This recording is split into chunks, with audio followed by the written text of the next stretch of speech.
on? What's the plan? Yeah, I'm keeping mine on if you guys Let's are. try it out. Yeah, I'll do it. It's cool. Everybody's got pants on, right? All right, we are doesn't in matter. broadcast mode. I wonder if anyone can see or hear us, but we should be in broadcast. So if someone can hear or see us, yes, they can. Blake and tons of people. The webinar, guys. We'll be kicking things off. Oh, look, Craig Schnars. I'm gonna share my screen, and All sorts of people in there. Look at that. Yeah. You guys see my screen? Sure can. Yeah. Yeah. 2018 is so cool. And it's September 19th, but that's okay. All right. Thank you, everybody, for joining. We'll start in a couple of minutes once I've finished my salad, and there is a small risk that George will fall asleep during the webinar with or without a phone in his hand. So stay tuned. This guy. Hey, so I learned something new today. There's like 20 UCs that work at Ekahau. I had no idea. Oh, you've run across many of them, huh? I thought there was only one. Hey, good. We here in Finland, we multiply like mofos. Well, I think UC in Finland is a lot like George in the States, right? George isn't a popular name. Oh, you mean like a super cool name? Yeah. Super duper common, very, very regular name that's just kind of boring and nobody, everybody has it. I'm making great friends with George right now. Well, I thought it was the name Joel, actually. That's what I thought you were referencing, but not many Georges these days, It's rare to come across a George. I think I've met like 2 or 3 Joels, something like that. Sorry to interrupt you guys. We are at the top of the hour, and we only have 1 hour. So what do you say we begin? So thank you, everybody, for joining the webinar. I hope you can see my screen updating as we go. Today's topic is going to be 802.11ax, and it's going to be no less, no more truth of AX, right, guys? We are here to finally unveil the truth about AX after all the extensive months and months of real world testing that we have been doing. Oh, wait. Anyway, this is what you learned today. So if you only have 2 minutes, this is really what it's all about. So before even we introduce anybody or anything, so forget about max data rates. AX is more about like per client improved performance. So essentially in high density environments or voice or Wi-Fi, that kind of stuff. You will, however, need new APs. You will need new client devices. So just getting new APs won't get you too far with AX. And there are no client devices out there yet. And next year is kind of the big year we feel for AX. So we will see a lot of products, not just announced like this year, but also shipping, both from the infrastructure vendors as well as client device vendors. So my name is Jussi. I do janitorial duties here at Ekahau. At this webinar, and connect with me on Twitter. That's my Twitter handle right there. And if you know what Hamina City is, direct with me. Anyway, these guys is the reason we're here today. Starting from the left, Mr. Badmeister. You're still here. I can see you at least. I'm with you. Thank you for having me. And hello to everybody. Thank you for coming. Who are you? It's a great question. My wife frequently wonders that. We do too, man. We do too. Finally. By day, I am a wireless network architect for Syracuse University, big private school in the Northeast. And by night, I do all kinds of things, writing, and have my own little consulting company and all of that. So, again, good to be here. Thank you so much for joining, man. And thank you for last night fixing your microphone. Much appreciated. I mean, we had a practice run last night. George slept through it, and Lee's microphone had a fly in it, essentially. So we're good now. Next guy over, The Samuel. panel couldn't handle my excellence. Muting. I can't handle my accent, so I feel your pain, man. Samuel Clements, welcome. Thank you for joining. Thank you for having me. So I work for a large VAR here in the States. Obviously do everything Wi-Fi and enthralled by all sorts of wireless technologies, and looking forward to chatting about all the stuff that we have lined up. Thank you so much for joining. And then we have Mr. Stefanick. How are you, man? Thank you for joining. I'm good, UC. Yeah, thanks for having me. I'm actually awake this one, so. Likewise. So Lee is kind of, most of Lee's background is from the education side, right? And George, you have an extensive healthcare background, but you also do, you know, everything from large public venues to big corporate offices to everything, right? Yeah, so recently took the plunge a few weeks ago, started full-time consulting. Congratulations. I left, thank you. It's a passion of mine. You know, I enjoy getting out there and helping folks, and Wi-Fi is a passion that I have. And but yes, healthcare, you know, mission critical applications is something that has been my focus for many years.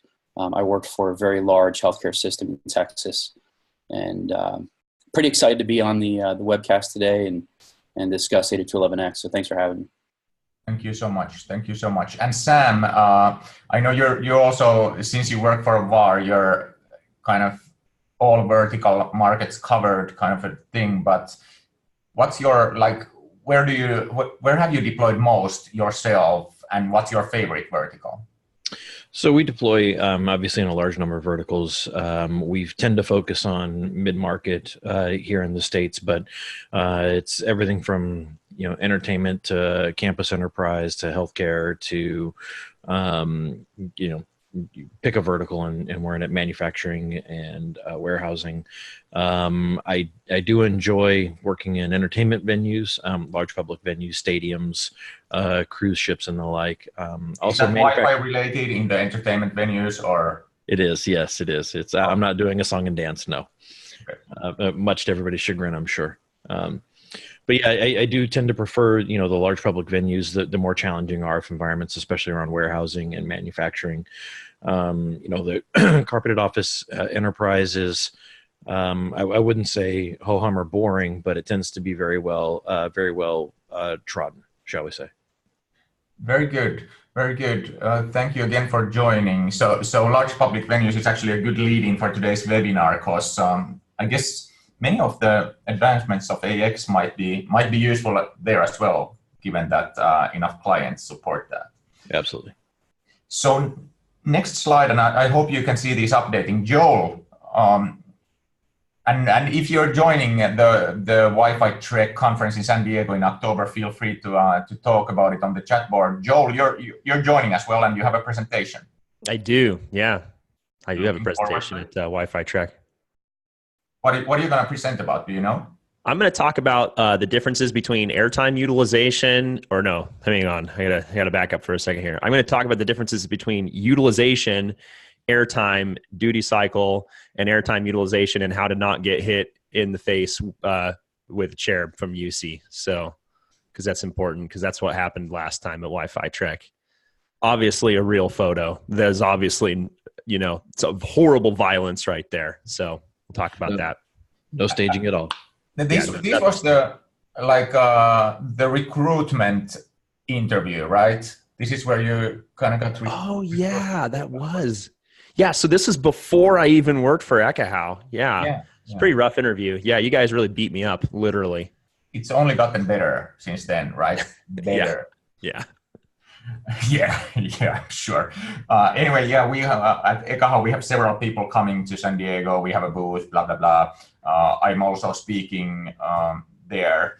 And then right before CWNP, and has anybody heard about this stuff? Because we just made it up. And I do like the stains on Boardman's shirt. So we will be driving down from Silicon Valley to San Diego, where the CWMP conference will be held, with Rob Boardman, and we'll be stopping by to see some of the Wi-Fi people along the way, and at least Brian Long, as well as my buddy Ben Miller, have promised to meet up and have a chat, and then probably we'll do blogging and videos and all that kind of stuff. And if there's any LA Wi-Fi folks or Silicon Valley Wi-Fi folks around, let's host an evening, have a dinner or something together. Just direct tweet me and let's make it happen. But it's going to be a fun kind of mini roadshow that we do with Boardman. I mean, that guy from Stanford was also supposed to join us, but he bailed out. Thanks a lot, man. Rowell. Maybe he'll still join. Anyways, okay. Before we begin, real quickly, because this is current, right? So what do you guys think? Lee and Sam, you were here, right? Indeed, we were. Yes, sir. And I'm sorry for that picture. There was sun was in my eye or something. I'm sorry. Yeah, I was pretty well snockered myself. Look more closely at the picture, Sam. Look more closely. Yeah, I'm seeing it. I'm seeing it. Yeah, I appreciate that. Yeah, anytime, man. Yeah. Anytime. Yeah. So top one, real quickly, top one lesson from MFD. Like, what was the best presentation, or anything that stuck to your mind? Yeah, number one thing I learned from MFD was Nolan Herring. I should never ever let him see any of my pictures. I gotcha. And Lee, at least Lee wrote actually an awesome blog about Wi-Fi analytics. Go check it out. Google Wired Nut, and you'll find it. Anything else, Lee, that stuck to you at the Mobility Field Day? No, everybody came at it from their own angle, all the vendors, and each one of them did a good job in getting their message across. The analytics thing seems to be pervasive. I think we're going to hear more about that out of everybody, and despite that, I just hope that the fundamental mission of good client access doesn't get lost in all the other magic that people are trying to throw at us with fancy buzzwordy names. But got to be stable, and clients got to be able to use it, and then everything else is a bonus. Very cool. I would agree with that. George, do you have any time to watch the MFD, or? I didn't, but I plan on going back and hitting it. I've just been so busy, been all over the place. So all of these videos are actually available for free, right? At least the public, whatever was publicized. So some of the discussions with the vendors were kind of under the radar, but yeah, most of it is public. So go check it out. #MFD3. All right. So real quickly, so this is going to be more about real world and you guys kind of telling how the beef is really going to be with AX. But before we go there, I think we need to lay a bit of the groundwork just to understand, like, what is AX all about. And first of all, there's OFDMA. So this is not about humongous data rates or stuff like that. It's about cramming more clients into the spectrum at the same time, but smaller chunks of data. So think of it as so. And I've been using this bar analogy every now and then when I talk Wi-Fi. And OFDMA is like, one person shouldn't drink too much at any one given time. Like Sam is giving an example there with coffee, right? So one person shouldn't drink too much at any given time, otherwise it will be a headache. And then the next person drinks too much, and then it will be another headache. So what if everybody drank reasonable amounts, simultaneously? Then everybody is happy, everybody gets served at the same time, stuff like that. Isn't that really what OFDMA is about? And I stole a picture from these guys. I hope you can see the slides updating. But these guys are Coleman and Gregor from AirHive. And here's really maybe the biggest advancement in AC, which is utilizing resource units in a smart way. So more on the right, more and more clients, or more clients can access the medium simultaneously, but they will have less spectrum at their disposal at any given time. Is that fair to say, guys? Yeah, absolutely. Yeah. Mm-hmm. So this leads to typically Wi-Fi transmissions that are critical, like voice over Wi-Fi, and even some of the video over Wi-Fi. It's critical to get those packets in time from the source to the destination, and this helps a lot in that. Typically, you don't have to transfer the entire movie at once, but it would be nice to have the stream going or the audio stream going. So again, don't bring everything at the same time as we do today in the regular OFDM Wi-Fi, but because that will lead to nagging and noise.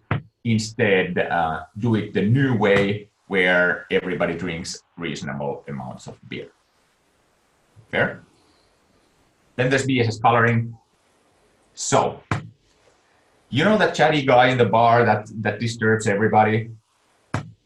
Yeah, me too. So, and people can be really sensitive to noise, and the chatty guy can ruin everybody's experience. But if only there was a way to coexist and those negotiations to happen in a small space at the same time without disturbing one another, the answer is don't be so freaking sensitive, right?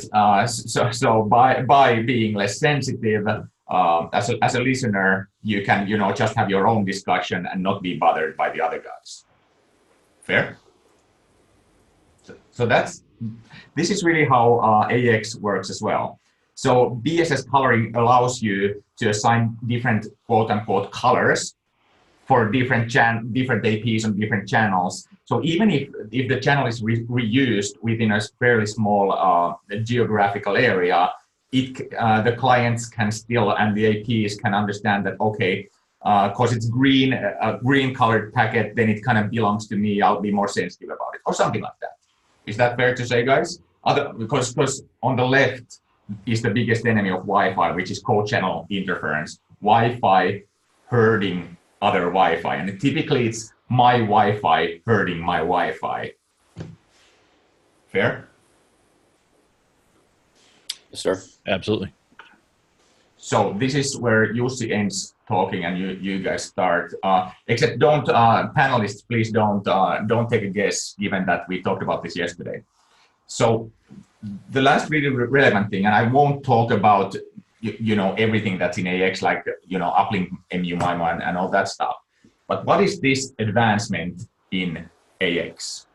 You can write it on the chat board. What is this AX advancement? And let me see the chat board here, if anybody gets it right. Oh, are you going to give a prize out if somebody gets it right? Yeah, of course. There's like an awesome prize. You have to be exactly right. People are getting close, but I'm not seeing a... looks like Jivan. Jivan Patil, please send us your answer. I would have had another, here's another tip for you guys. So what is this? There's still not the complete word is still missing, the exact word. Yes. There you go, Hendrik, yeah. Hendrik is also worthy a prize. My English is not good, so take it as it goes. But this indeed is target wait time. So what does target wait time mean? It's really good for all those IoT devices, given that they need to conserve battery, and target wait time essentially means that it's like a reverse alarm clock. You shouldn't wake up before this time or something like that. Is that right, guys? Yeah, absolutely. So target wait time being, I think, client requested and then client and AP negotiated. Essentially hey, I'm going to go away for a period of time to save battery. Queue up all my packets and wait for me. So kind of like what this guy does, wake me up when it's time to head home or something. I'll be saving my batteries until then. So we had a question. Of course, we're waiting for the clients that can do it, but yeah, it's a good summary though. But yeah, especially with IoT clients, we'll see when those materialize supporting AX. But around target wait time, there's a few questions that came in. Don't we already have this with the DTIM? How does target wait time differ from what we already have today? Ooh, that's a really great question. I think that one of the biggest improvements in target wait time is that a client can request up to, I think the number that I heard was a nap up to 5 years. In that, obviously that's on the ridiculous side of the house, but this actually allows a client to go to sleep for hours or days or even weeks in a standards fashion to really drive down that battery life usage. So DTIM is about still leaking packets in a consistent fashion. TWT I think is more about having that one-off client that says, I really want to go away for quite some time. Please don't forget about me. Right. So theoretically, you said up to 5 years of sleep. So theoretically, if there was even one AX client today that wanted to do that, it could sleep for 5 years, and maybe then there would be more AX clients out in the market. Yeah, I'm not sure how practical the 5-year mark is. Anyhow, okay. So that's target wait time, and thank you, Sam, for clarifying that. I would have naturally given the same answer. Anyway, so let's get to the beef. So 2.4 and 5 gigahertz, right? It does both. AC was only 5 gigahertz. This is 2, 4, and 5, and it's backwards compatible. So what does it mean that AX is 2.4? Like we saw something in N. N was a significant improvement for 2.4. AC never made it on 2.4. What will it mean for 2.4 frequency that now that AX supports that? I don't think it matters because 2.4 is dead. All right, had to get that out of the way. Go ahead. I heard 2.4 is deaf. Proceed. You don't need me doing that. No, I think you hit the nail square on the head. It's a lot like 802.11n was, where it supports multiple frequencies, and I think there's that's going to have a rippling effect on a lot of deployments and a lot of clients that are going to come out. We see a ton of IoT devices today that are 2.4 gigahertz only, but everybody sort of stops with the IoT devices are 2.4 gigahertz only. I think the interesting topic about running AX and 2.4 gigahertz is that a lot of those IoT devices are 802.11n clients today, and as we see advancements in radios being developed, I think you're going to see 802.11ax drive down into the IoT space far more quickly than we did, because we never saw it with AC, by virtue of the fact that it's 2.4 gigahertz and the radios are going to be pennies cheaper. So I think that by virtue of the fact that 2.4 gigahertz is going to be supported, that means that you're absolutely going to see more and more IoT devices coming over the coming years that are AX compliant in 2.4 gigahertz. Now, that being said, I will add that I hope that the device manufacturers kind of use AX as a juncture to kind of reform how they do things and not just grab the old crappy chips and throw them in, but hopefully we really and truly do see an improvement in the client market because of exactly what Sam just said. But it takes them to do it, and I hope we see it.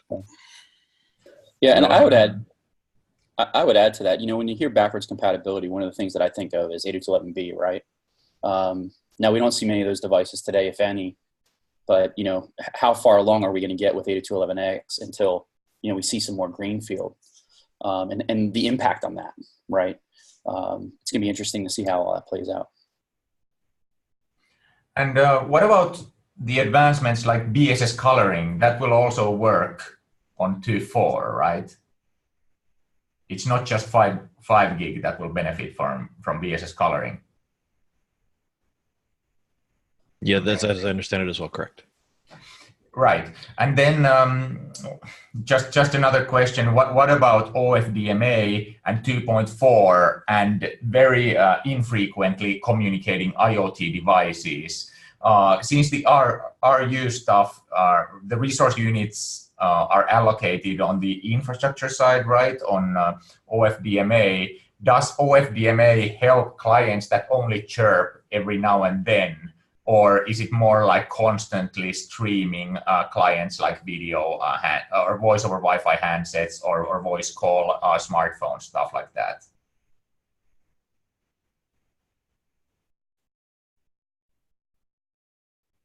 Anyone? I thought Lee was going to take that one. That's George's question. Go ahead, George. I'm sorry, I was actually reading the chat. Say it one more time, Jussi. This is going very well. So on 2.4 gigahertz, we have a ton of IoT devices, let's say, and they wake up at infrequent intervals and just chirp to the network. And if we say OFDMA is infrastructure controlled and a bit complex in nature, does OFDMA and the resource units and all that stuff help at all with clients that just chirp infrequently and then go back to sleep? Well, I think OFDMA is by far, I think, is the largest improvement, right? Especially with the multi-user, not to be confused with multi-user MIMO that we have today. But by selecting, your 20 megahertz channel and be able to slice that up and to send out, frames to multiple clients at at the same time is what's really interesting to me.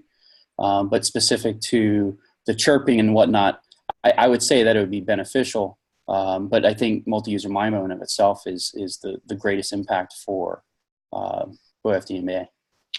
So I think the resource units conversation around IoT applications in particular is going to be intriguing because IoT devices, traditionally speaking, are very, very small bits of information, right? They're not the same amount of data as your email or your web traffic or streaming media or whatever. And so it's very common that we see a lot of spectral inefficiency at IoT devices today where they're just getting on, they're gaining access to the medium to send, a very, very minor amounts of data, and they're consuming a 20 megahertz wide channel or 40 or 80 in if you happen to have an IoT device that's AC compliant. But when you can send that data over a subset of those frequencies, that's what spectral efficiency is all about. If you don't need all 20 megahertz wide and you can send it using 4 or 5 megahertz wide, that reserves the rest of that spectrum for other latency sensitive applications that may be on your spectrum. I think that's the key, is that especially in the IoT space, you end up with these smaller slices of spectrum for the applications that really don't need big chunks of spectrum. I think that's that spectral efficiency, assuming it all plays out well, is ultimately where we're going to see one of the biggest improvements. Right. So you don't see that for the chirping. Sorry, go ahead, George. I think the slide that you had when you presented like 2 or 3 slides in, showing the spectrum utilization, I think that was perfect. Kind of explains what Sam was talking about. Yeah, I stole it from I stole it from the AirHub guys. So, but my question is, when you start slicing and dicing the spectrum, doesn't the overhead, if it's a chirping device, wouldn't the overhead be greater than the advantage? Wouldn't the overhead to set up the whole slicing and dicing be greater than let's say, the advantage of for a device that just chirps once an hour and goes back to sleep? Well, no, because everything's going to be standards compliant and everything's going to arrive all at the same time, and all of our clients are magically going to be able to use these and all cooperate and coexist in a perfect world basically on January 1. Okay. Next question. My sarcasm detector just blew up. Let's. No, these are absolutely all investments in the future. In that we're not going to see these benefits. We're not going to see the benefits of all of these technologies for likely years to come. And I think that's a really, really key. It's a really, really key topic as you're sort of trying to slice through the FUD, and that all these improvements are, yes, great, wonderful, and awesome, but it's going to be, make no mistake about it, AX hardware today is investing in the future. It's not about the stuff you're going to see today on your Wi-Fi network. And that's what we'll talk about. Let's make an assumption that anything we talk about here we will not realize today, but later on. So this is true, right? So both new APs and clients are required to reap the benefits. So Yep. what's the percentage of clients that need to be AX compliant for me to see significant advantage from AX? Well, since we don't have any today, we don't know. So I think everything's going to sort of be an educated guess. But I suspect that tipping point is going to be well in excess of 30 to 40% of your clients before you start to see recognizable benefits, sort of across the board. Again, we won't know until we actually have clients, obviously, but it remains to be seen. Very good. Let me ask Sam a question on the. I fully agree to realize the benefits of AX. As written into the spec, you need both the APs and the clients. But if I were to buy new AX APs that are, all of a sudden we fast forward and the standard is here, new product is here. My budget cycle says I better buy them now because I'm not going to have budget for another 5 years. The APs themselves are going to be a lot more resource rich themselves, better CPU, better memory, and all of that. So arguably, I've got better APs, therefore I should have better, potentially better overall performance of the network, even despite the fact that I don't have AX clients. Is that fair, Sam? Yeah, in fact, with the gear that we have today, we're seeing anecdotal evidence that all of the things being equal, AX hardware is indeed performing better than AC Wave 2 hardware. And UC is typing on the screen, more RAM, more CPUs, et cetera. The very unscientific methods that we're doing some of the testing is absolutely yielding some performance improvements that are measurable, although I don't know that they're going to move the needle for the majority of environments. If you've got one client that you're drag racing against another client, or you've got one AP you're drag racing against another AP with one client, yeah, you could absolutely see some measurable speed test benefits, and I think that's by virtue of the fact that newer, bigger, badder hardware takes advantage of Moore's law. We see this with every generation. 807 G hardware, we saw it, N hardware, and AC Wave 1 and Wave 2 hardware, we saw it. In that, even keeping the clients the same, you end up with improvements on the AP side of the house that will show measurable performance. Yeah, and I think that's important to keep in mind. Sorry, George, I'll be quick. I think that's important to keep in mind when you say, or when the messaging is, there's no benefits until clients come along, because some of us may be faced with, buy now because you can't buy for another 5 years at some point, even in advance of clients being out. So, like I said, every technology brings basically fundamentally better WLAN anyways. So it's kind of a nuanced message that has to be minded. And go ahead, George, give it to you. Yeah, no, I think, like when 802.11 AC came out, I think one of the bigger benefits was, people were talking about drag racing, how fast. But typically, when they migrated from N to AC, they're still doing and using the same applications they were using before. The server guy who now sees AC, oh, wow, I'm going to move all my data over the wireless network. He still needs a cable. But I think just like AC, I think the huge benefit, not necessarily the drag racing piece, but more the real-time mission critical, right? Breaking up that spectrum and giving everybody that little piece, to get those smaller packets out, for example, voice. And I would argue that while I believe in those same numbers that Sam mentioned, to really see a recognizable difference, but I still feel that, some early AX adopters that have those devices could benefit from that. You get a couple of those AX devices on there, depending on what the backwards compatibility looks like, and time slicing, very much like AC might do with multi-user MIMO. It'd be interesting to see how that would all come true with AX. Looking at clients that are associated, give them their association ID, see what pool they fit in as far as protocols, and then obviously the infrastructure gather those frames and then trigger them simultaneously.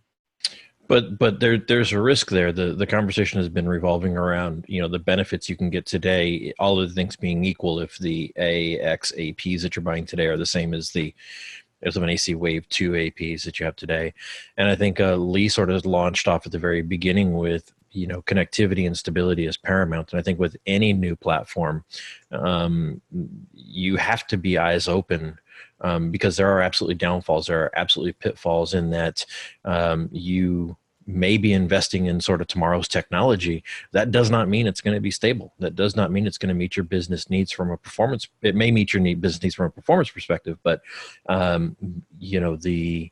the whole draft AX versus stability versus what benefits you're going to see in the real world today. Those risks are absolutely true. And it's not a chip shot for every organization to just run out and buy AX hardware today, just because it's the same price as AC Wave 2.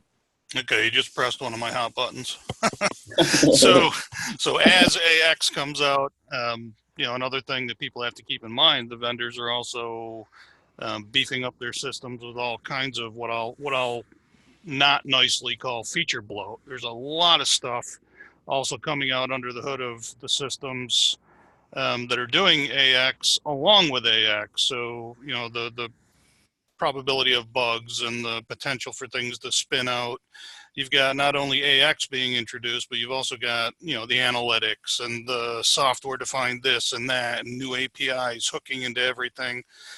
There's a lot of complexity that's coming out in parallel and a lot of times under the same hood as the hardware and componentry doing the 11AX, and that kind of has me concerned.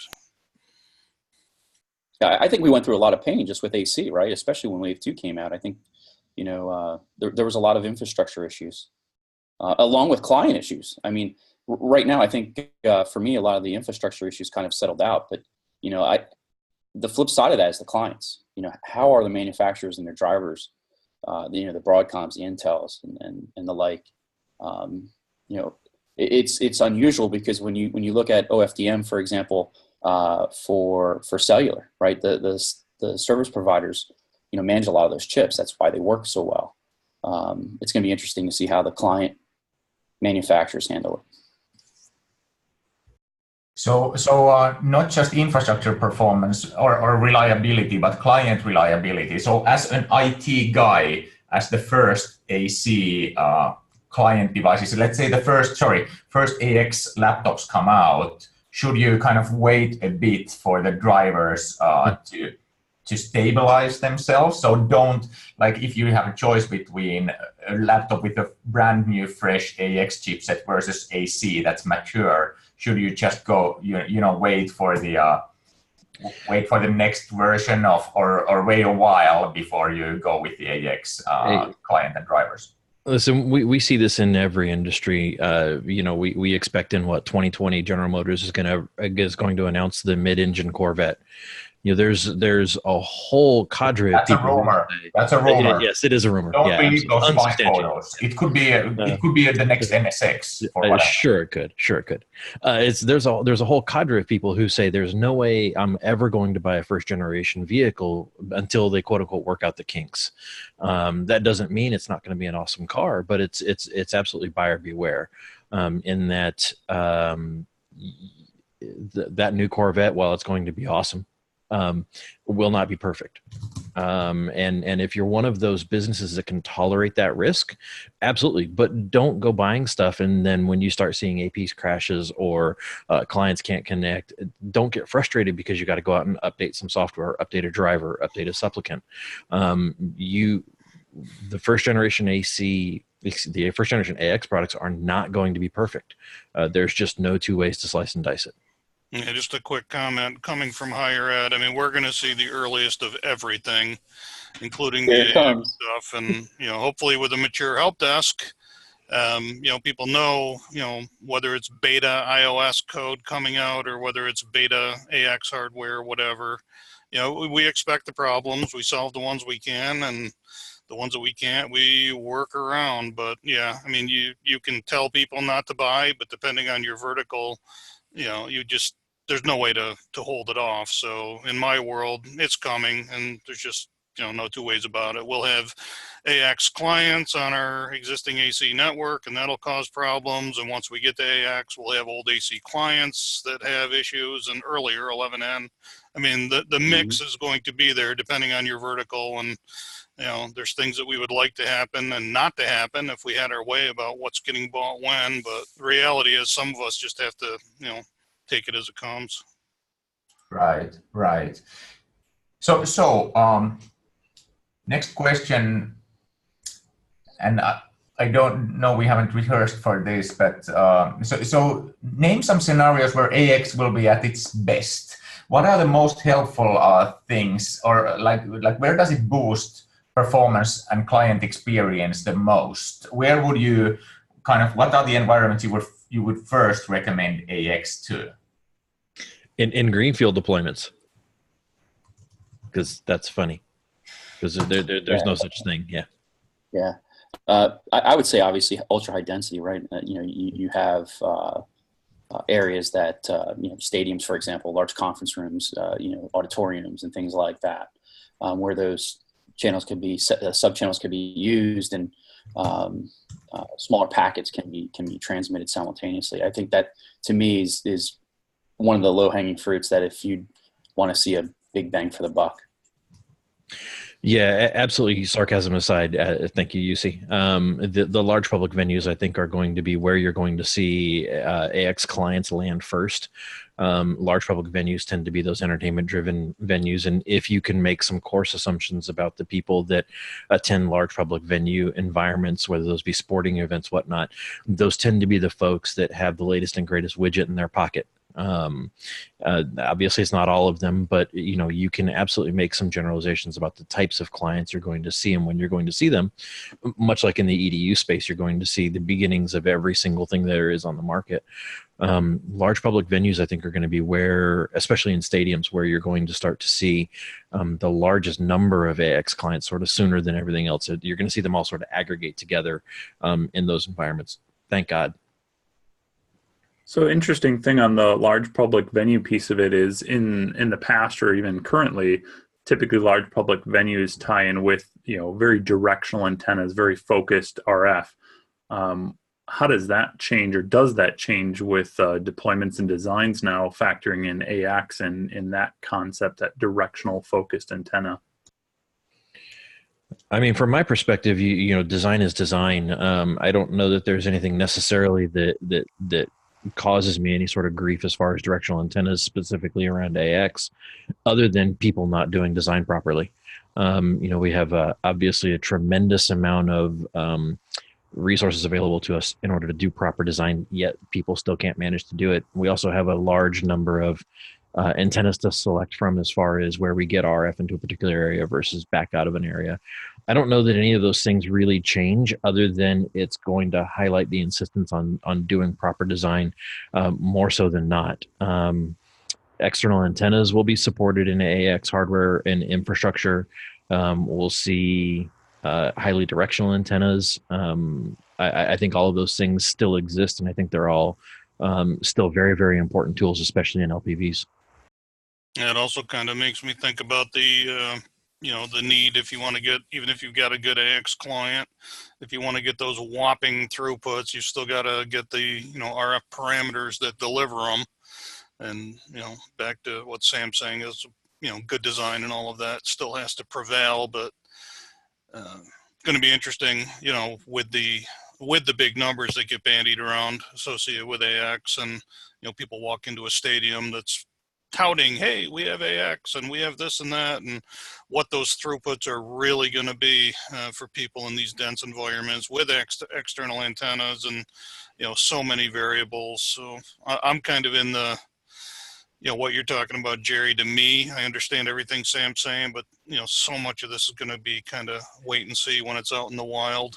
Well, and absolutely, it looks like Jim Steinbacher hit the nail square on the head, which is all of these things are predicated on having enough clients to take advantage of it. If I was building a large public venue today, I wouldn't build it using AX hardware. Large public venues today, I think, are more reliable or more reliant on the stability of the platforms that we have today, 807AC Wave 2, and even some of the previous generation of products. Were I going to build a stadium today or a large public venue today, it'd be 807AC, just because of the unknowns, specifically around stability, that we're going to inevitably see in the platforms. You don't want to get halfway into a stadium event and realize that the countdown is ticking for a controller reboot because there's a memory leak. Now, Sam, to that point, what if somebody said, and you can't do wireless in that stadium again for another 10 to 15 years? Would that change what you just said? Well, of course, and those tend to be the folks who are making the decisions that don't understand. It's funny because we have the folks who are making the financial decisions around life cycles of stadiums, specifically around iterations and generations. And so I was having this conversation just last night with a stadium, and the conversation was, well, we need to deploy something that's going to last for X number of years. And my question back to them was, that phone in your pocket, how old is it? And the response was, oh, it's a year old, and I'm just upgrading to the new iPhone XS that was just announced. Okay, so great. So you're going to refresh your phone, your personal phone, once every year, yet you don't want to refresh the infrastructure for a decade? What do you think your attendees are that are going to be coming into the venue are going to say? How current are their devices? Are they going to be 1 year old, 2 year old? Maybe they're twice or three times as old as the device that's in your pocket. Ooh, 3 years old. Yet you want that infrastructure to last you 10 years. Is that really what you're telling me? And so yeah, it changes the conversation. It makes it more of an education and a real expectation setting conversation than it is, okay, yeah, I guarantee you whatever we deploy is going to be good for 10 years. I don't think that's a smart conversation for anybody to be having. So Sam, I have a question. There's a question here that's actually a good continuation. Sorry, George, to interrupt you. Just real quickly. Okay, so you wouldn't build AX today or maybe when the first devices are out, but what if the deployment is 18 months from now?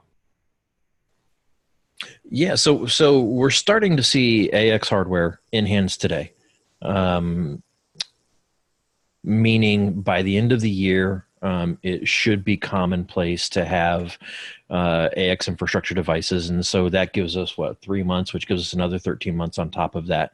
That gives us a year to deal with the initial bumps and bruises of AX. In 18 months, absolutely, I think that's a very, very intelligent thing to do. But, it's rare that we have 18 months of foresight really for many deployments. But yeah, if we could look into a crystal ball and say, yep, I've got a stadium coming up in 18 months, absolutely, with an asterisk, subject to change.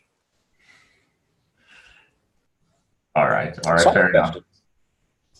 George.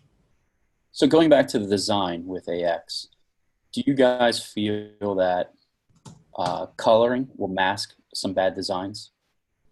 Yes. I agree. Now, does it mask a bad design, or does it help a bad design, or both? I guess it's a loaded question.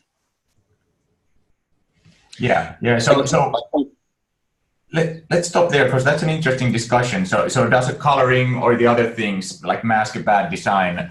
That the question is, who cares as long as the Wi-Fi works, right? And as long as it works well today and tomorrow and all that. So one could argue, right?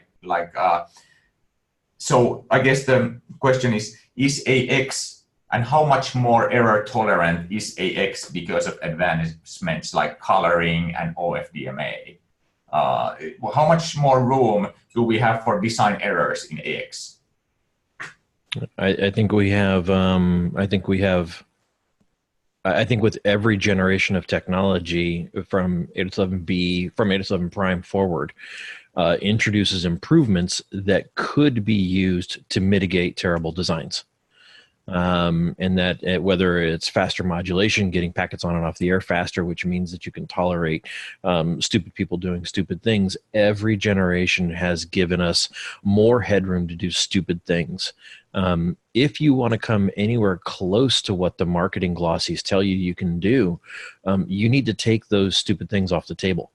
There absolutely are going to be people that take advantage of the new technology, new technology or the new improvements in AX in order to mitigate. The last guy was in here, he did some stupid design stuff where we're just going to do a one-to-one replacement.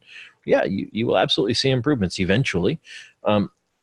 we see that with every generation, and yet every generation you get 2 or 3 years into it, and invariably we're getting calls. Yeah, we did a 1-to-1 replacement, and we thought that the new hardware was really going to give us gigabit Wi-Fi, or it's going to be the next best thing that was just going to fix all of our problems. Yet we found out we saw some improvement, but it really wasn't what we were after. Can you come in and help us fix it? And so do it right the first time, or do it right the second or the third time. As long as you're realistic about what your expectations are, personally, I don't care. Invariably, if you want the biggest, baddest, wonderful, most awesome thing, you're going to want to take those design considerations into account when you refresh. Right, because that comes again, like, if you want a true AX performance, then if you design it right, you will get AX performance. If you design AX wrong, you will get 802.11n performance or something like that. So why would you buy like the latest and greatest infrastructure and invest in it if you're expecting, or if the outcome will be like 2 generations behind? So any specific design methodologies that come into play with AX, like in terms of things like understanding the capacity planning and BSS coloring and the whole meal deal. Let's start with like simple things like coverage. Will coverage be pretty much the same in AX? Now let me ask a quick question, Jussi, to you. Is Ekahau ready for AX? Dude, we were born ready for AX. All I can say is we are working on AX as we speak. So let's say first half next year, AX will be supported both for planning as well as site surveys. And the Psychic device, for example, that we ship today for site surveys will work perfectly for AX environments as well for site surveying, given that it's a passive scanning device. And what we'll just do is extract the data from probes and beacons, and we will get all the necessary information.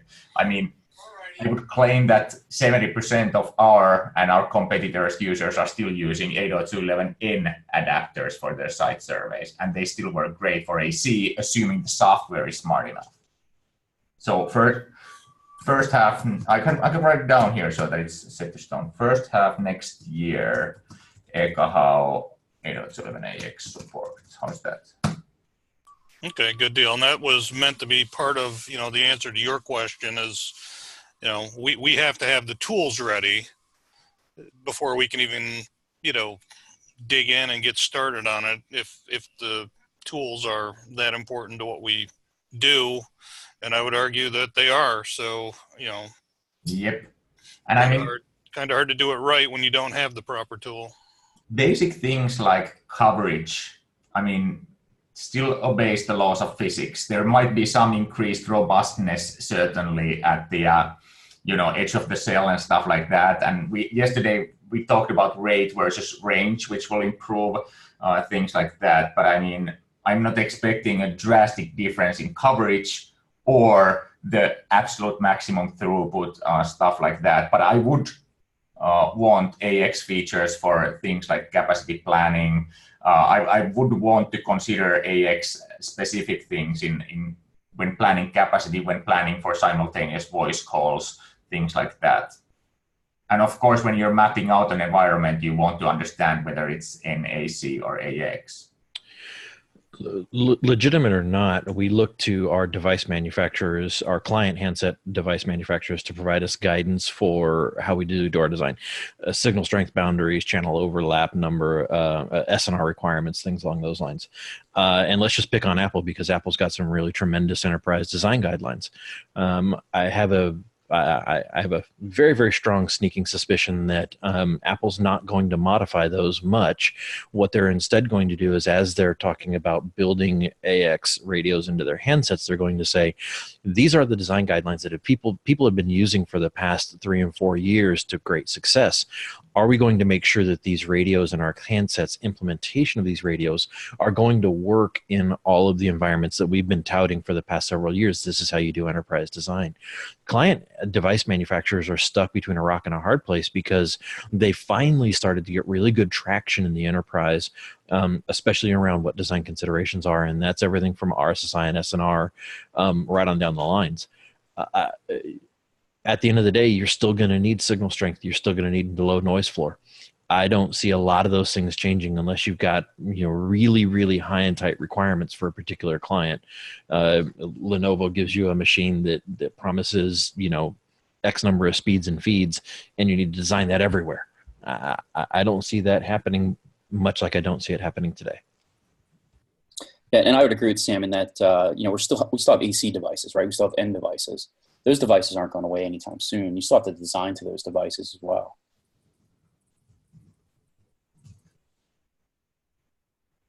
Very good. So time to switch gears for a while. We talked about RF design. How about cabling? So with AC and AC Wave 2 and gigabit Wi-Fi, we already saw you know all kinds of cabling requirements arise. So let's first rewind, like in 2 minutes, let's rewind and somebody explain what happened with AC, Wave 1, Wave 2, where did we leave off, and then what's going to happen with AX? Anybody? I nominate Lee. Badman. He's on mute. Okay. I'm sorry, I'm getting ready for a meeting that's starting. Just a sec. Somebody take this, please. Go ahead, take the question. Yeah, so, and because I like to hear myself talk. You know, the challenge is that it's of an AC Wave 1 and Wave 2 promised that in certain corner situations, you were going to be able to break the 1 gigabit per second bottleneck. Much like 802.11n promised that you would handily break the 100 megabit bottleneck. In fact, there were design guides that came out that said you could not do 802.11n on a 100 megabit per second switch. Yet, lo and behold, we had a whole ton of deployments that were like that. So the technology, the switching infrastructure manufacturers and the AP manufacturers had to have some way to address those corner cases, whether they were viable corner cases or not, to say we have a way of breaking the 1 gigabit per second link speed on today's cabling infrastructure. And that manifested itself in 2 ways. The first way was run 2 cables. Run 2 cables and get 2 by 1 gig interfaces to get you the ability to go beyond 1 gigabit per second. The second was, of course, the N-base T alignment, where you could support 2.5 to 5 gigabits per second on an individual existing cable. The interesting thing we're seeing with AX is that we've already got vendors who are building products with 2 5 gig interfaces to their APs. And so when you talk about ridiculous or excuse me, when you talk about corner case, we're already seeing vendors sort of address those in the most extreme of fashions, despite the fact that we will never see 10 gigs a second coming from a single AXAP. It's not stopping them from building them. Now, real quick, too, I have to wonder how much are we the victims of marketing, because you can't put on the cabling side, you can't put out these hellacious performance claims of, you know, gigabit wireless and 5 gig wireless and 10 gig wireless, and then not have, or at least it seems to me, not have a wired answer to, okay, you're promising all this on the wireless side, but I'm supposed to still do this on 1 gig. The math doesn't add up. So, you know, it just kind of seems so much like the wired and wireless sides are at odds, just because of marketing people going to the high end of the standard and using that to drive sales. It's just one of those things that's kind of maddening. So Yeah, let me ask you this question. In your environments and whatnot, have you ever seen an ACAP tip consistently at 1 gig on the wire? Yep. I can't say that I have. I haven't either. I have. Sam, was that like outside of performance testing and in real world usage? Yep. Yeah, absolutely. They tend to be corner cases. So if you said what percentage of AC Wave 2 APs regularly tip the 1 gig bottleneck, it's absolutely a fraction of a single digit percentage. No doubt about it, but it does happen. Okay, and Lee, George, let me know if you need to go. So I'll say goodbye. And we'll thank you. So question is AX. What kind of cabling should we prepare for AX? Is 1 gig enough?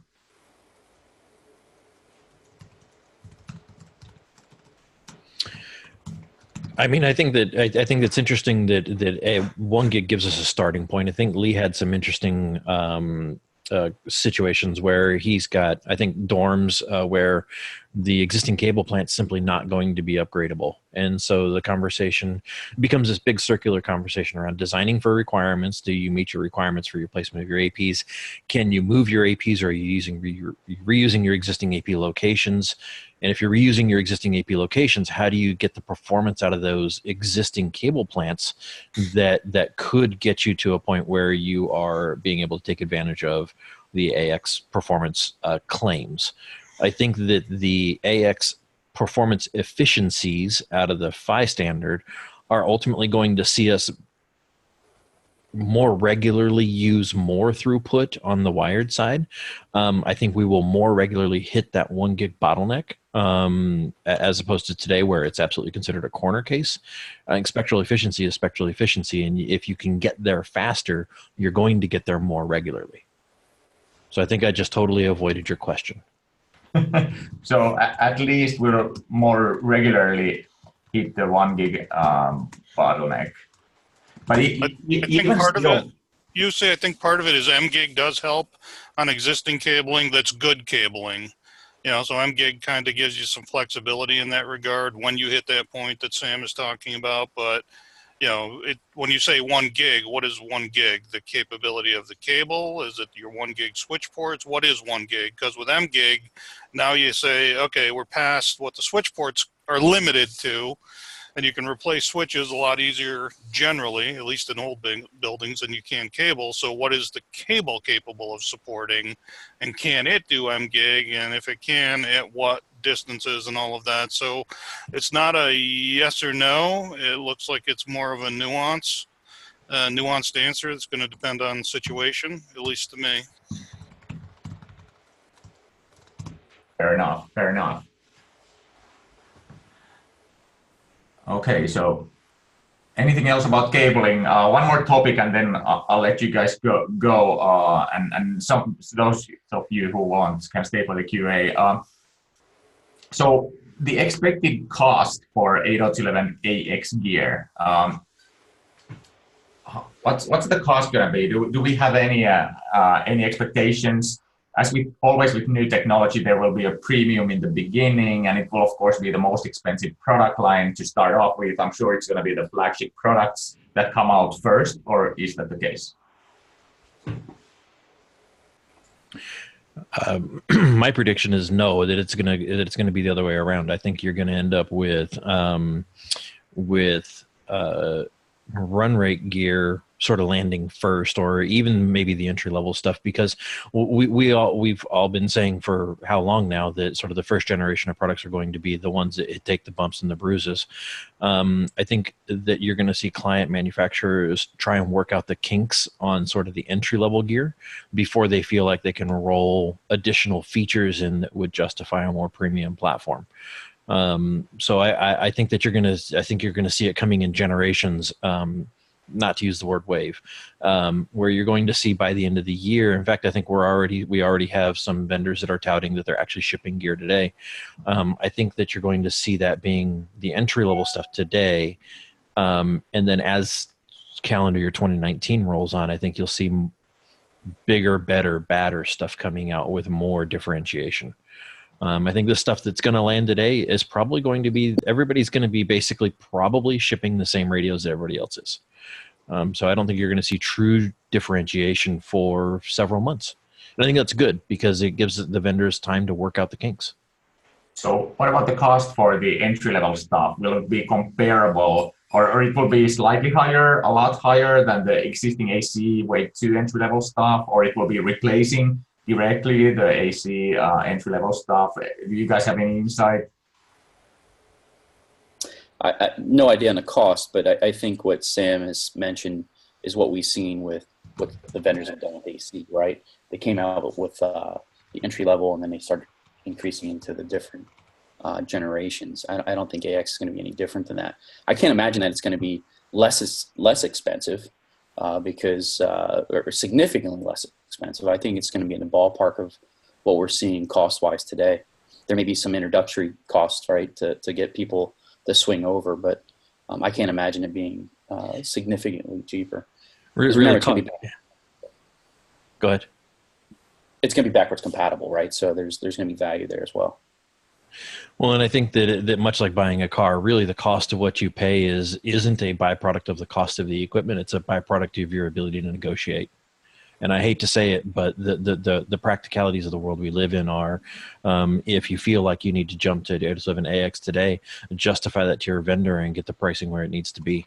That's just the reality of the way. If you, I'm sure if you compare straight up list pricing, you're absolutely going to identify some premiums. But if you can get to a point where you have a good relationship with your infrastructure manufacturer, and they can work with you on pricing, whether that be volume or whether that be on other projects or other technologies, pricing really should not be an issue. Is ultimately what I'm trying to say.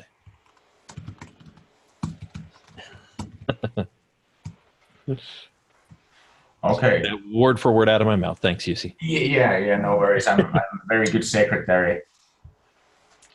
All right.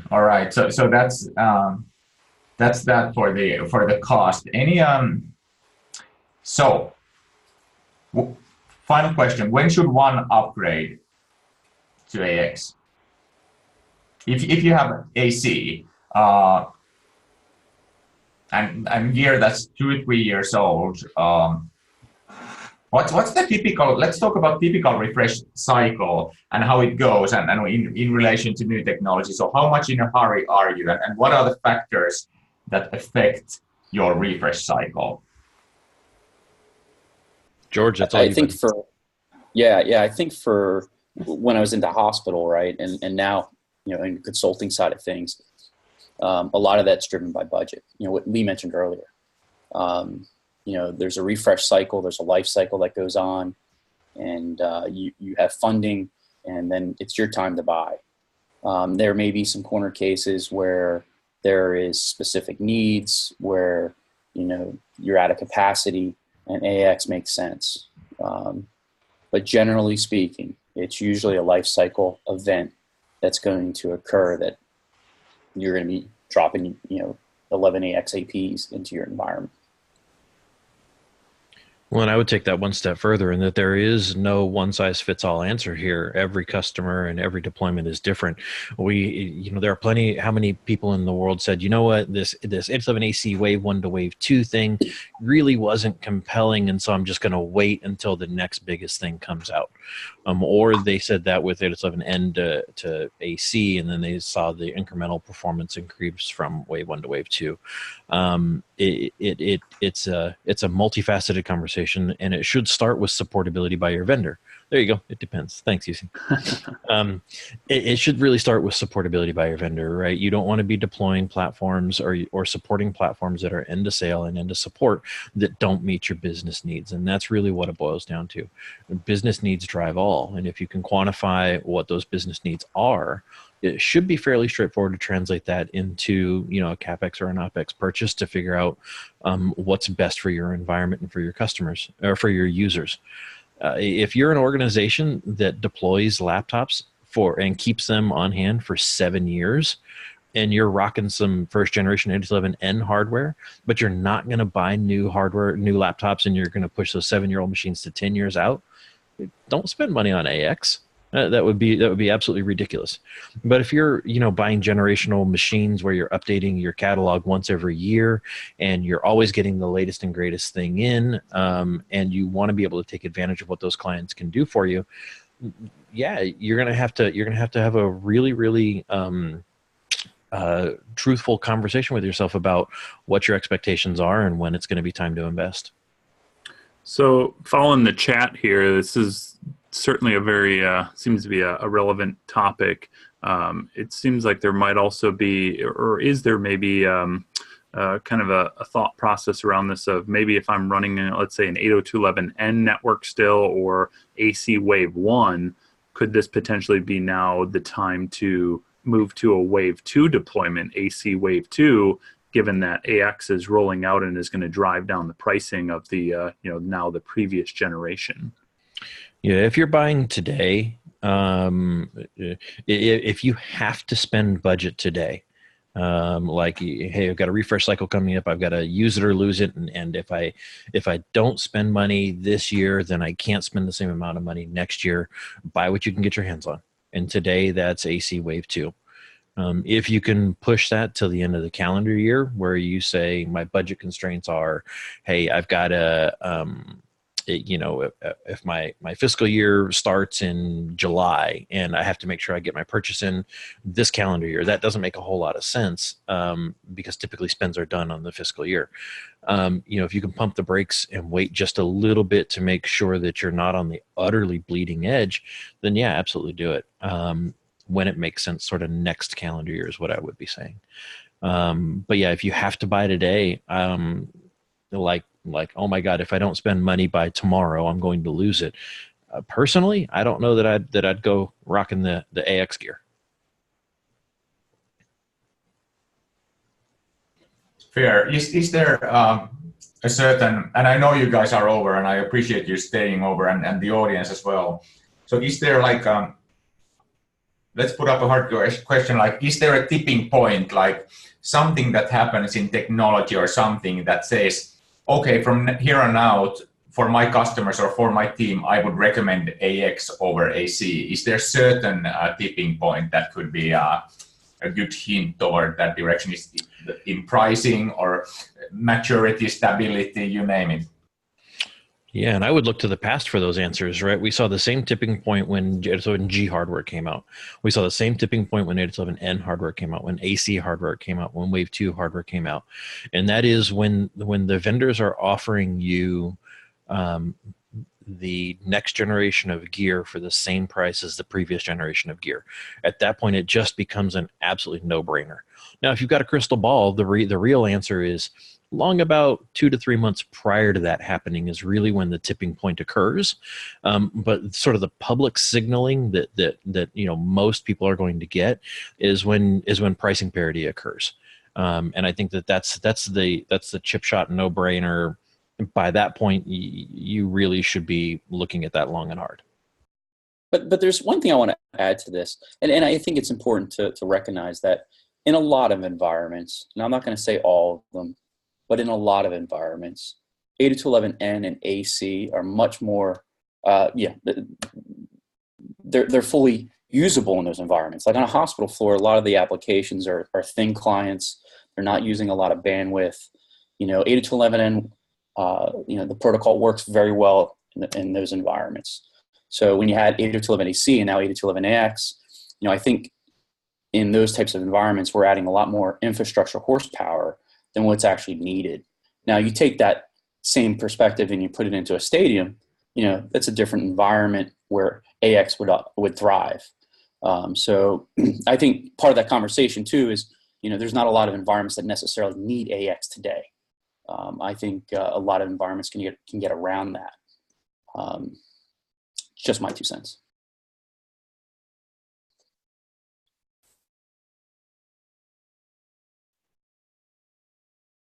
Let me find my unmute button here. Okay. With that, I'd love to continue this for another 30 minutes, 1 hour, whatever. Thank you so much, guys, for staying over. Much appreciate that, Sam and George. And I think Lee left, but thank you, Lee, as well. This has been a great discussion. Any final words for the audience, preferably with regards to 802.11ax and all that kind of stuff?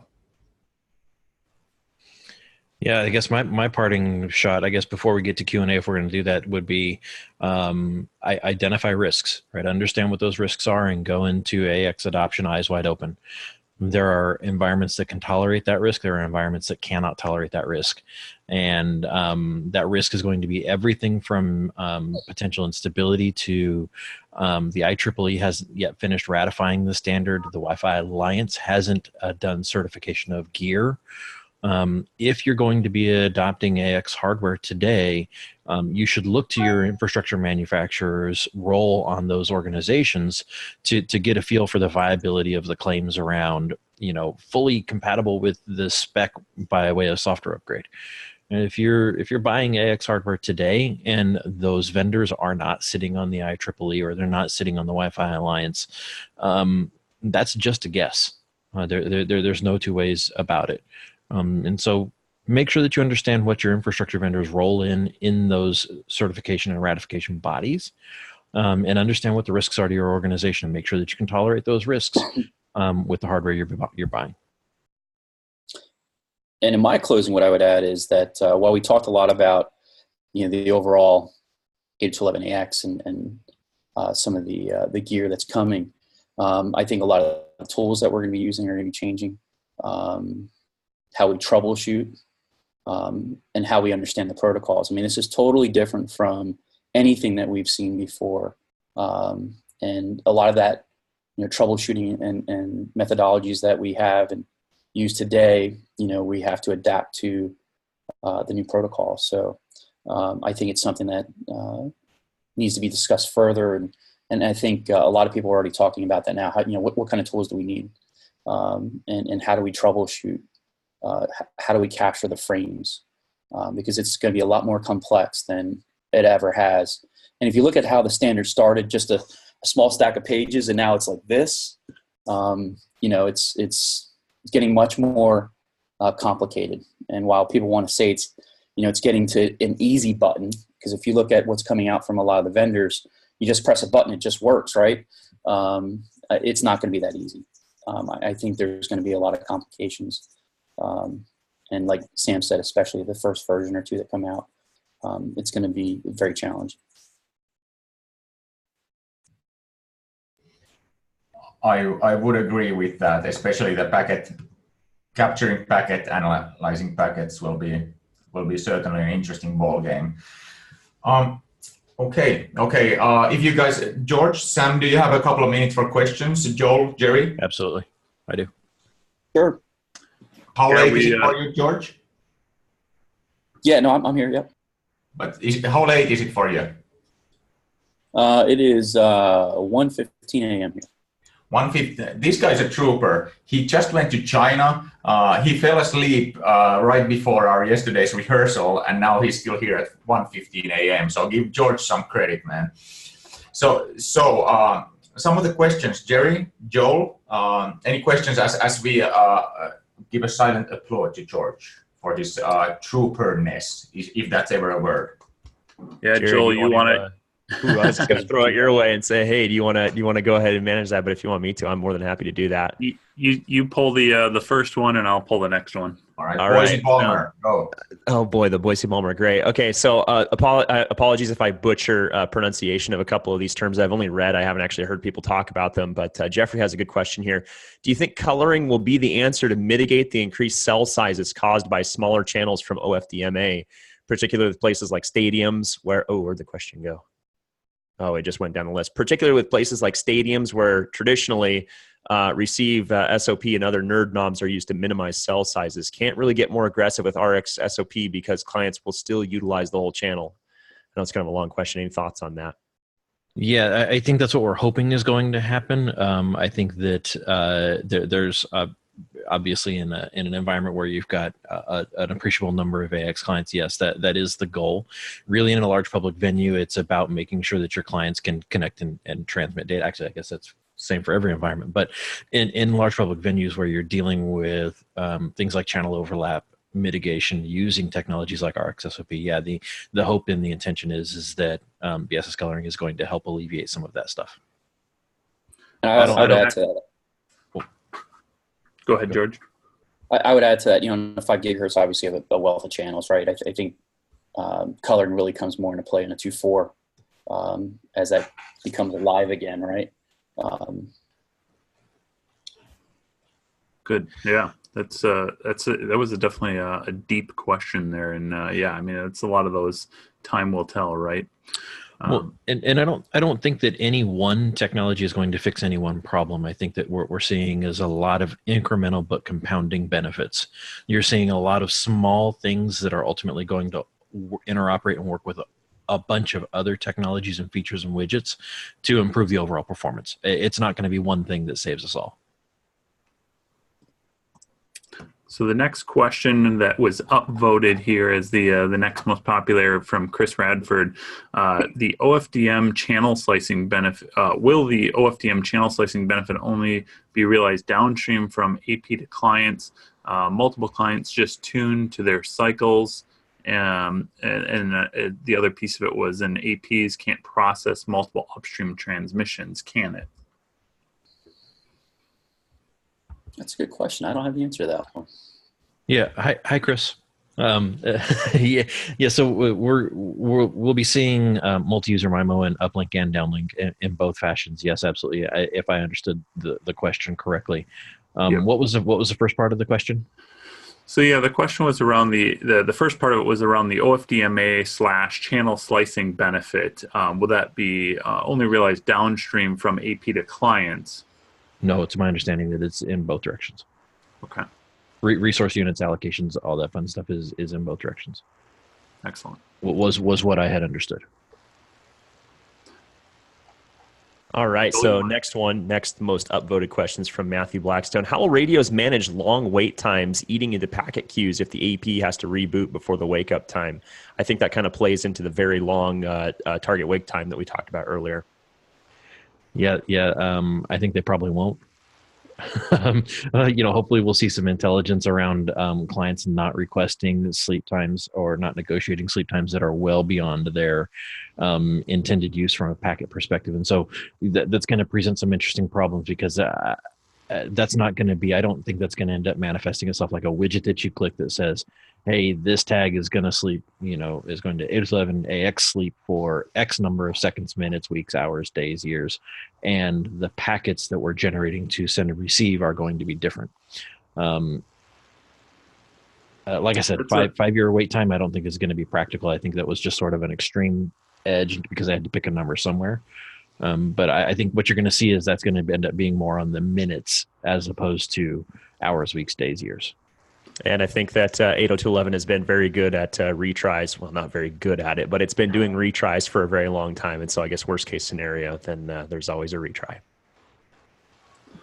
What I would say too, or I guess kind of add to that question is, does that play into why we need the additional resources, CPU memory type resources on these APs to be able to manage all of that, right? To keep those kind of tables and all that information that it has to access and record and keep track of.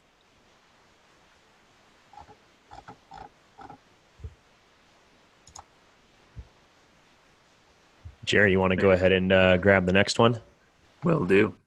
All right. Yeah. So the next one we have is actually from Matthew Blackstone as well. He had some popular questions. How prevalent do you think mixing in AX only APs into a deployment will be? Ooh. So yeah. So thinking of if you have, I think what the context is of that. If you have an existing AC deployment, AN deployment, and now you throw in some AX APs into that, any ill side effects you can anticipate seeing?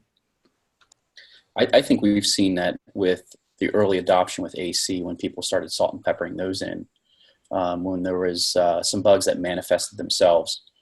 Had they been peppered in one scenario that I had, you couldn't narrow down where the issue was rather quickly.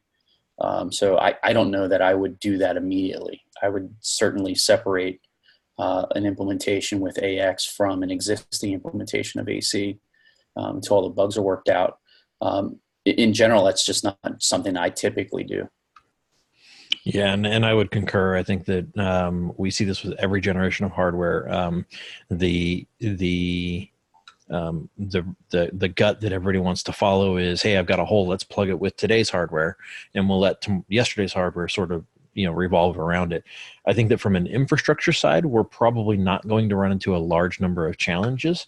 And the problem's always going to be dumb clients. You're going to see clients that can't negotiate or don't know when they should be going to the AXAP versus the ACAP. And to that end, the guidance should be the same as what it has been previously. Do your generational deployments clustered into an area. If you're going to deploy, if you're just going to do a retrofit a building and you have to keep your existing assets in place, cluster all those assets to one side of the building and then bring your new technology in and cluster those together on another side of the building. Yeah. Also code, right? So if we've got to put in new APs, that's going to require newer code, which, may be problematic now for our older APs not being supported under that code as well. It could be. Yeah. Yeah. Not sure how long we want to keep going with questions here, since we are in severe overtime. A few people in the chat are saying that they've got to jump out, and that's totally fine, guys. Thanks for being here. We'll probably keep going for just a few more questions here. I don't know. He says we have 1 hour. We have 1 hour. I was Okay. trying to say like one more, and then we need to let the guys go. Well, let's go ahead and do one more. And this is this question. I think we can only answer with speculation, but it's a fair question from our good friend Craig Schnars. Craig says, anyone heard when AX clients are going to be released? For at the end of the year, but I have no details. And Craig, I think the answer to that is all in the same boat there. Sam, George, Jerry, you guys have any ideas? Didn't we just have a major phone announcement this week? Oh, we did. And did it include 802.11ax support? I can't remember. Yeah, it did. Right. Oh, yeah. It did? No, it didn't. Wah. So today's AX clients that we're seeing in early field trial and beta gear and all that fun stuff is simply infrastructure devices put into STA mode. As far as mini PCIe adapters or radios integrated into client devices, we're still looking some time out. Yep. All right. So I think we probably need to go ahead and close things out. One more. UC says one more. All right. Uno mas. Jerry, I'll go ahead and just take this for the sake of time. Next up, voted question was from Kevin Parsons. With the new slicing, I think Kevin's probably talking about OFDMA and resource units. How is voice over IP over Wi-Fi impacted? That's a short question right there. So, anyone?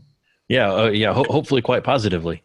So, assuming you can get your voice packets marked and prioritized correctly on top of WMMQoS, the intention is that voice packets are incredibly small, but they're incredibly low latency. And so once we start seeing AX client handsets that are driving voice calls, the intention is that we will be able to see these small packets take up a smaller number of resource units in the channel for timely delivery. And so you may end up with a resource unit allocation for voice calls that keeps our voice calls active and going, despite the fact that you have a busy channel or you've got somebody who's a loud or long talker.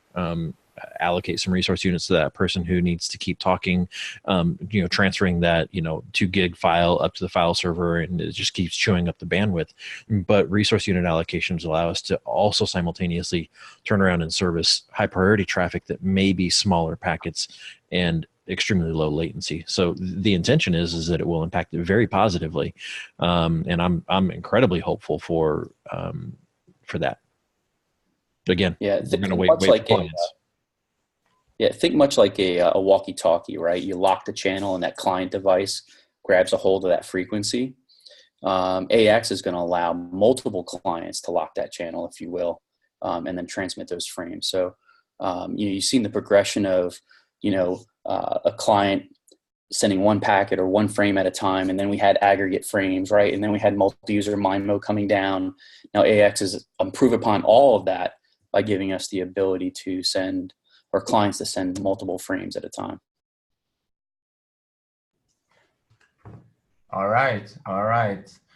Time to close the shop. Jerry, Joel, you guys want to do the honors? It's all you, Jerry. Sure, believe me. What am I doing? Taking us out? Yeah. Do I play like a play us off? Yeah, there you go. Yeah. I didn't cue up any music. Well, I will take us out here. Thank you, everybody for joining, and thank you especially to George and Sam and Mr. Badman that bailed on the Q&A part here for us. But obviously, yeah, really appreciate you guys jumping on and your expertise and shedding some light to this very important and relevant topic. And yeah, thanks everybody for joining. We did record this session, so you'll get a link to it probably within about 24 hours. We'll send that out to everybody that registered. And yeah, have a great rest of your day and evening, and get some sleep if you're like George and you're past midnight where you're at. Exactly, and thank you so much for all the great questions from the audience as well. I mean, that was just, you know, plain fantastic. And thank you guys for showing using the voting system for the questions as well. So that's a real benefit to the audience as well. Thank you, Sam. Thank you, George. Thank you, Badman. Good night, George. Have a great day, Sam, and have a great day, Joel and Jerry. Thank you guys so much. Thanks, Bye, everybody. See you guys. Bye-bye.